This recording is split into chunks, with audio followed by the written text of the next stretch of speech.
بسم اللہ الرحمن الرحیم۔ السلام علیکم، دس از داؤد کھوسا۔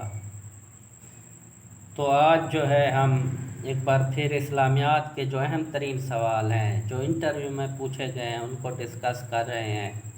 تو یہ کویسچن بہت اہم ہے۔ سوال نمبر، تریمورتی یا ہندو مت کے عقیدہ تثلیث سے کیا مراد ہے؟ تو اہم ترین سوال ہے، اس کو دیکھتے ہیں۔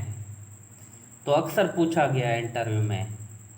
تریمورتی ایک اصطلاح ہے جس کا مطلب ہے تین شکلیں۔ تو اس لفظ کا جو مطلب بنے گا وہ بنے گا تین شکلیں۔ یہ تین اہم ہندو دیوتاؤں کا مرکب ہے، برہما، وشنو اور شیو۔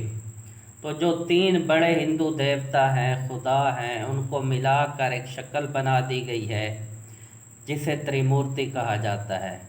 تو اب اس میں جو برہما ہے وہ خالق دیوتا ہے، خالق خدا ہے۔ نمبر 2 جو وشنو ہے وہ بقا کا دیوتا اور محافظ ہے، خوشحالی کا دیوتا ہے، ترقی کا دیوتا ہے۔ جبکہ نمبر 3 شیو فنا اور تباہی کا دیوتا ہے، تو موت کا دیوتا ہے، تباہی کا دیوتا ہے۔ تو یہ ان کی الگ الگ خصوصیات، ان کو ایٹریبیوٹس ان کو جو ہے نا وہ دیے گئے ہیں، ان کی خصوصیات۔ تو آگے ان کو دیکھتے ہیں۔ تو تین شکلیں، اب اس میں جو برہما ہے وہ زمین کی نمائندگی کرتا ہے پیدائش کے حوالے سے، کہ زمین مختلف قسم کی فصلوں کو جس طرح پیدا کرتی ہے، اپنی کوکھ سے جنم دیتی ہے، تو اسی طرح جو برہما ہے وہ خالق دیوتا ہے۔ جبکہ پانی جو ہے وہ پیداوار کو بڑھاتا ہے، ترقی دیتا ہے، پھلتا پھولتا ہے۔ تو اس حوالے سے پانی جو ہے زندگی کی نمائندگی کرتا ہے، وشنو کی، اور آگ تباہی کی علامت ہے۔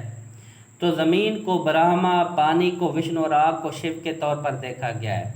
تو اب اس سلسلے میں دو کنسیپٹ ہیں۔ ایک کنسیپٹ یہ ہے کہ شروع میں جو ہے نا دراصل ایک ہی خدا تھا، جس کو بعد میں پھر ایک ہی خدا یا دیوتا تھا جس کو بعد میں الگ تین اس کی مختلف خصوصیات کی بنا پر تین الگ الگ دیوتاؤں میں تقسیم کر دیا گیا اور ہر ایک کو الگ خصوصیت دے دی گئی۔ جبکہ ایک تصور یہ ہے کہ سٹارٹ ہی سے تینوں دیوتا الگ الگ تھے، ان کی الگ الگ خصوصیات تھی۔ تو لیکن ان کے ماننے والے آپس میں لڑائی جھگڑا کرتے رہتے تھے یا بحث کرتے رہتے تھے ہندو ہونے کے باوجود۔ تو اس وجہ سے پھر ان کو ملا کر ایک ہی شخصیت کی شکل دے دی گئی اور متحد کر کے ایک ہی دیوتا قرار دے دیا گیا، جسے پھر برہمن کہتے ہیں۔ اور اس کا مجسمہ اس قسم کا تھا کہ جس پر 3 سر لگا دیے جاتے ہیں، جسے تریمورتی کہتے ہیں۔ بہرحال یہ 3 کنسیپٹ ہے۔ جس طرح عیسائیوں کا عقیدہ تثلیث 3 خداؤں کا تصور ہے، تو اس طرح ہندوازم میں بھی 3 خداؤں کا تصور ہے۔ اسے مقبول عام دھرم بھی کہتے ہیں، تو یہ بات ذہن میں رکھیے گا۔ آگے برہما کو خالق کی کائنات مانا جاتا ہے۔ یہ کہا جاتا ہے کہ برہما ہی وہ دیوتا ہے جس نے کائنات کو تخلیق کیا، اور اس کی تخلیق کے لیے مختلف قسم کی کہانیاں بیان کی جاتی ہیں۔ اس میں سے ایک اہم کہانی یہ ہے کہ برہما نے پہلے پانی کو پیدا کیا، پھر پانی کے اندر بیج ڈالا، بیج سے ایک انڈا پیدا ہوا، اور انڈے کے اندر سے وہ خود پھر برہما باہر نکلا، اور اس کے بعد اس نے کائنات کو وجود میں لے کے آیا۔ ہندو اس کو بہت زیادہ پوجا اس وجہ عزت و احترام تو کرتے ہیں، اس وجہ سے نہیں کرتے کیونکہ وہ یہ سمجھتے ہیں کہ برہما جو ہے کائنات کو تخلیق کرنے کے بعد اب لا تعلق ہو گیا ہے، اس کا اس جو کائنات میں جاری و ساری کام سے کوئی تعلق نہیں ہے، جبکہ کائنات کے جو کام ہے وہ وشنو یا شیو سر انجام دیتے ہیں۔ تو اس وجہ سے پھر کیونکہ ہندو بنیادی طور پر ایک مفاد پرست ہے، اس چیز کو زیادہ اہمیت دیتا ہے جسے اسے فائدے کی توقع ہو، تو اس وجہ سے وہ پھر اس کی زیادہ اہمیت نہیں دیتے۔ تو اس کے 4 سر ہیں اور 4 ہاتھ ہیں، اس کے ایک ہاتھ میں چمچ، دوسرے ہاتھ میں لوٹا، تیسرے ہاتھ میں تسبیح اور چوتھے ہاتھ میں وید ہے، یعنی ان کی جو مذہبی کتاب ہے۔ تو اس کی جو علامتی شکل ہے وہ اسی طرح کی بنائی جاتی ہے۔ تو اس کی جو سواری ہے وہ ہنس راج پرندہ ہے، یعنی سٹوری کے لحاظ سے یا ہندو میتھالوجی کے لحاظ سے، مذہب کے لحاظ سے، اور اس کی جو رہائش ہے وہ میرو پہاڑ یا میرو پربت پر ہے، جو کہ وہ ہمالیہ میں واقع ہے۔ تو یعنی اس کی جو رہائش ہے ہندو میتھالوجی کے مطابق وہ کوہ ہمالیہ کے پہاڑی سلسلے میں ہے۔ تو برہما کو پرجاپتی بھی کہتے ہیں، اس کی بیوی سرسوتی دیوی ہے، تو اس کی بیوی بھی باقاعدہ انہوں نے بنائی ہوئی ہے دیوی، جسے سرسوتی کہتے ہیں، اور اسے علم و دانش اور فنون لطیفہ کی دیوی سمجھا جاتا ہے، اور اس کی جو سواری ہے وہ مور ہے۔ ہندوؤں کا عقیدہ یہ بھی ہے کہ جو برہما ہے وہ روح الارواح ہے، یعنی کائنات میں جو چیزیں بھی وجود میں آتی ہیں، جو بھی مخلوق ہے، وہ آہستہ آہستہ جب فوت ہو جاتی ہے، اور ایک وقت ایسا آتا ہے کہ وہ جو اس فانی روح سے، جسم سے جو روح نکل جاتی ہے، وہ اینڈ میں جا کے برہما کی روح کے اندر مل جاتی ہے، مدغم ہو جاتی ہے۔ تو ایک عقیدہ ان کا یہ بھی ہے۔ تو دوسرے نمبر پر وشنو دیوتا ہے، تو اسے خدا کامل سمجھا جاتا ہے، تو اس کو رب کائنات اور محافظ کائنات مانتے ہیں، کیونکہ یہی وہ دیوتا ہے جو انسانیت کی یا جانداروں کی یا زندگی کی بقا کا اس نے ذمہ اٹھایا ہوا ہے، ان کی خوراک کا ذمہ اٹھایا ہوا ہے، ان کی خوشحالی کا ذمہ، ان کی ترقی کا۔ تو زندگی پھیلانے میں اس کا جو کردار ہے وہ سب سے زیادہ اہم ہے، تو اس وجہ سے پھر اس کی پوجا بھی سب سے زیادہ کی جاتی ہے ہندو مذہب میں۔ تو اس کے 4 بازو ہیں، ایک ہاتھ میں سنگ ہے، یعنی بھوبو جس سے آواز نکالی جاتی ہے، دوسرے ہاتھ میں گرز ہے، جو پہلوان کے جس طریقے سے اپنا ایک آلہ کوئی دوران کشتی قدیم زمانے کے پہلوان ہاتھوں میں اٹھایا کرتے تھے طاقت کے اظہار کے لیے، تو یہ بھی طاقت کا اظہار کرتا ہے۔ تیسرے ہاتھ میں چکر یا چرغ ہے، جو وقت کو ظاہر کرتا ہے، اور چوتھے ہاتھ میں پدم کمل کا پھول ہے۔ تو وشنو ہندو کی پوجا سب سے زیادہ کرتے ہیں، کیونکہ انہیں اس سے فائدہ زیادہ ملتا ہے، ترقی، خوشحالی، بقا، حفاظت، زندگی کا پھلنے پھولنے میں وہ سمجھتے ہیں کہ اس کا کردار سب سے زیادہ ہے۔ ہندوؤں کا عقیدہ ایک یہ بھی ہے کہ وشنو کی جو روح ہے انسانوں کے اندر بھی حلول کر جاتی ہے اور جانوروں کے اندر بھی حلول کرتی ہے۔ تو حلول کے عقیدہ میں بھی پوچھ سکتے ہیں کوسچن میں، انٹرویو میں، حلول کے عقیدے سے مراد یہ ہے کہ خدا کا یا کسی خدائی طاقت کا انسانی جسم کے اندر جو وجود کر جائے، داخل ہو جائے، اسے حلول کہتے ہیں۔ اب تک وہ ہندو میتھالوجی کے مطابق وشنو مختلف اوتاروں کی شکل میں ظاہر ہو چکا ہے۔ تو 10، بعض 8 کہتے ہیں، بعض 10 کہتے ہیں، بعض 16 کہتے ہیں، ہندو کتابوں میں تو مختلف فگر دیے گئے ہیں۔ تو وہ انسانوں کے اندر بھی جو ہے وشنو کی روح داخل ہوتی ہے، اور جانوروں کے اندر بھی۔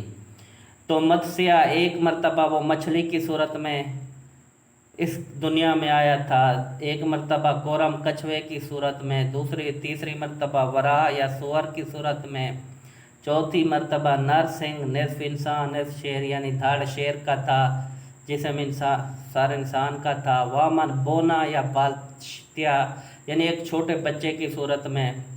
اسی طرح پرشورام، رام، کرشن، بدھ، مہاتما بدھ، جبکہ وہ الگ مذہب بدھ مت مذہب کے بانی ہیں بدھ مت، لیکن ہندو چالاکی کرتے ہوئے اسے بھی اپنے مذہب میں شامل کر دیتے ہیں، اور انہوں نے بدھ مت کو بھی، مہاتما بدھ کو بھی ایک اوتار کی شکل میں قرار دیا ہے۔ تو یہ وہ کہتے ہیں اکثر یہ جو اوتار تھے اسی وقت ان کے اندر وشنو کی روح ظاہر ہوئی جب صورتحال دنیا میں بہت زیادہ خراب تھی، برائی پھیل چکی تھی، اور کال کی اوتار کی صورت میں اس نے ظاہر ہونا ہے۔ یہ آخری اوتار ہوگا جو کہ ہندو میتھالوجی کے مطابق جو دنیا کو عدل و انصاف سے بھر دے گا، جبکہ اس پر بعض مسلمان علماء کرام نے کتابیں بھی لکھی ہیں، جن کا نقطہ نظر یہ ہے کہ کال کی اوتار میں وہ تمام خصوصیات پائی جاتی ہیں جو ہمارے پاک پیغمبر صلی اللہ علیہ وسلم میں تھی۔ تو اس وجہ سے وہ یہ کہتے ہیں کہ جو ہندو مذہب میں بھی حضور پاک صلی اللہ علیہ وسلم کے آنے کی پیش گوئی کی گئی تھی۔ بہرحال ہندوؤں کا عقیدہ یہ ہے کہ کال کی اوتار ابھی تک دنیا میں نہیں آئے اور آئندہ آئیں گے یا مستقبل میں آئیں گے۔ تو وشنو کی سواری گرنٹر ہے، یعنی ایک ایسا سواری ہے اس کی جس کا سر انسان کا ہے جبکہ دھر کسی پرندہ کا ہے۔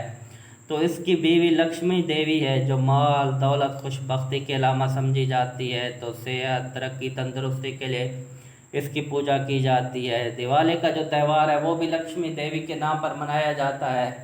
تو عورتوں میں سب سے زیادہ دیویوں میں جو سب سے زیادہ جس دیوی کی پوجا کی جاتی ہے، جس کو اہمیت دی جاتی ہے، وہ لکشمی ہے، اور اس کی وجہ ہمیں معلوم ہے کہ ہندو وغیرہ بنیادی طور پر ایک بنیا ہے جو ایسے چیزوں کو زیادہ اہمیت، دیوی دیوتاؤں کو زیادہ اہمیت دیتا ہے جو اس کے کام کے ہوں۔ نمبر 3، شیو۔ تو شیو کو مہادیو اور ناتا راجا بھی کہتے ہیں۔ تو فنا کا دیوتا ہے، تباہی بربادی جنگ طوفان کا۔ تو امراض میں، وباؤں میں، زلزلوں میں، سیلابوں میں ہزاروں لوگوں کو یہ مار دیتا ہے، مارتا رہا ہے، اور اسی طرح ہزاروں لوگوں کو یہ پیدا بھی کرتا ہے۔ تو زندگی اور موت کا مالک ہے۔ تو اس وجہ سے اس سے بیسیکلی ہندو بہت زیادہ ڈرتے ہیں اور اس وجہ سے اس کی عبادت بھی کرتے ہیں۔ اس کی پیشانی پر ایک تیسری آنکھ ہے، یعنی جب وہ غیظ و غضب میں آ جائے، کسی وجہ سے کسی بات پر شیو ناراض ہو جائے تو اس کی جو آنکھ سے شعلے نکلتے ہیں جس سے وہ مزید دنیا میں تباہی و بربادی لا سکتا ہے، چیزوں کو جلا کر بھسم کر سکتا ہے۔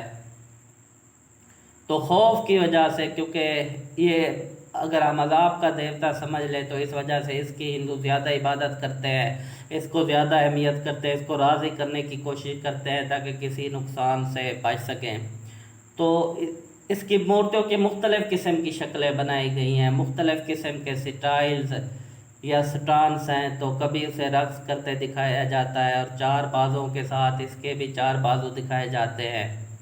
تو اس کے ایک ہاتھ میں ڈھول ہے جو وقت کو ظاہر کرتا ہے یا وقت کی نبض کو، سانسوں کو ظاہر کرتا ہے، اور ایک ہاتھ میں شعلہ ہے جو تباہی و بربادی کو ظاہر کرتا ہے، یعنی کسی بھی چیز کو جلا سکتا ہے۔ تو دونوں چیزیں اس بات کی علامت ہیں کہ جو شیو دیتا ہے وہ زندگی بھی بخش سکتا ہے اور موت کا بھی مالک ہے۔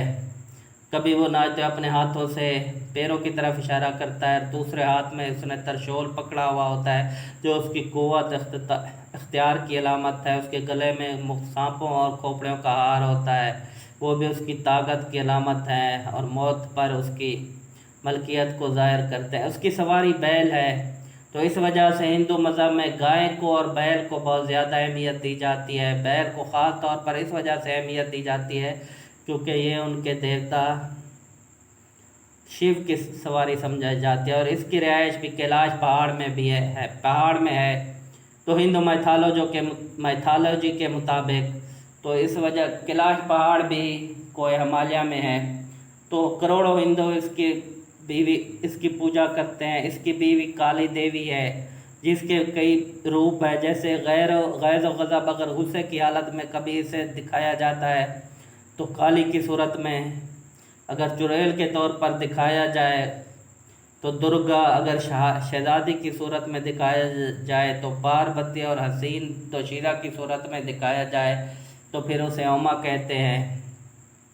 تو یہ بیسیکلی 3 خداؤں کا عقیدہ ہے ہندوؤں کے، مانتے ہیں 3 خداؤں کی جو مجسم شکل بنائی دی گئی ہے یا ان کی وحدت کو جو ظاہر کیا جاتا ہے اسے تریمورتی کہا جاتا ہے۔